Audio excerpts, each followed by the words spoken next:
2024 সালে টলি পাড়ার কে সাত পাকে বাধা পড়ল, চলুন এক ঝলকে দেখে নেওয়া যাক।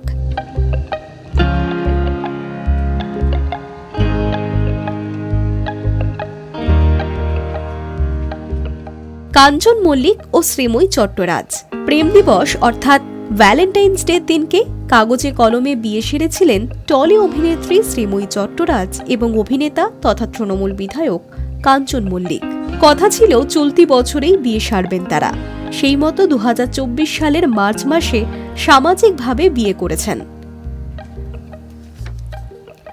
রাতুল মুখোপাধ্যায় ও রূপাঞ্জনা মিত্র। বয়সের পার্থক্য নিয়ে বেশ কটাক্ষের মুখে পড়তে হয়েছিল এই দম্পতিকে, তবে ভালোবাসা যে বয়স থেকে হয় না তা প্রমাণ করল অভিনেত্রী রূপাঞ্জনা মিত্র এবং পরিচালক রাতুল মুখোপাধ্যায়। সব কটাক্ষকে দূরে সরিয়ে 6 বছরের সম্পর্কে পরিণতি দিলেন এই দম্পতি। চলতি বছর 19 এপ্রিল সামাজিক রীতি মেনে বিয়ে করেছেন তারা।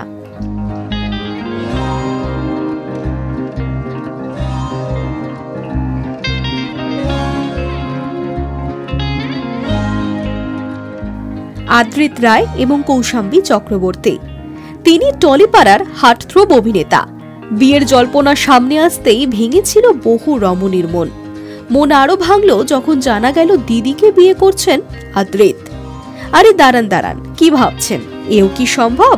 হ্যাঁ সম্ভব, তবে রিয়েলের নয়, রিলের। মিঠাই সিরিয়ালের পদ্মার দিদি বাস্তবের ভালোবাসার মানুষ অভিনেতা আদ্রিত রায়ের। তিনি আর কেউ নন অভিনেত্রী কৌশাম্বী চক্রবর্তী। সিরিয়ালের সময় থেকেই প্রেমের গুঞ্জন শোনা যাচ্ছিল দুজনের মধ্যে।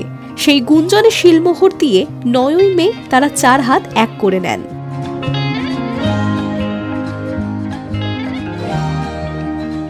শোভন গঙ্গোপাধ্যায় এবং সোহিনী সরকার। টলি পাড়ার এই দম্পতিদের সম্পর্ক নিয়ে যথেষ্ট গুঞ্জন চলেছিল।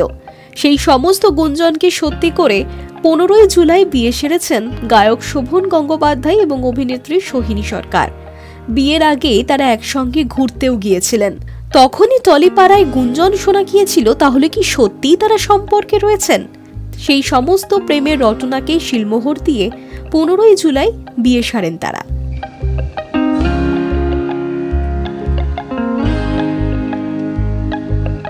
রূপসা চট্টোপাধ্যায় ও সায়নদীপ সরকার। দেবী পক্ষে বিয়ে সেরেছেন টলি অভিনেত্রী রূপসা চট্টোপাধ্যায় এবং সায়নদীপ সরকার। 3রা অক্টোবর ঠাকুরপুকুরের একটি ব্যাংকোয়েট হলে বসেছিল রূপসা সায়নদীপের বিয়ের আসর। বিয়ে শেষে বলিউড স্টাইলে ঠোঁটে ঠোঁট রেখে খেয়েছিলেন চুমু। বিয়ের 1.5 মাসের মাথায় নতুন অতিথির আগমনের বার্তাও দিয়েছেন অভিনেত্রী। Hi news network.